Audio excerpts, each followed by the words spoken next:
नमस्कार। बिहारियों पर भौंकने वाले को समर्पित है ये खबर।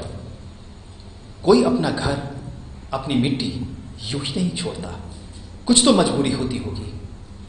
जो लोग बिहारियों पर भौंकते आए हैं और महानगरों में उन्हें बोझ या भीड़ कहते आए हैं, उन्हें यह तस्वीर जरूर देखना चाहिए। बिहारियों पर भौंकने वाले को समर्पित है यह खबर।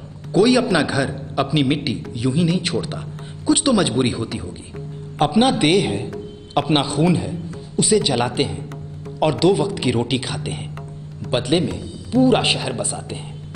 ये ईंट ढोने वाली महिलाएं और ये 70 साल के ईंट ढोने वाले बुजुर्ग, इनका स्वाभिमान अगर किसी को नहीं दिखता तो वो भौंकने वाला पागल ही है। जनाब, बसे हुए शहर के महलों की दीवारों में मजदूरों की हड्डियां दफन होती है और उसमें अधिकांशतः बिहारी मजदूरों की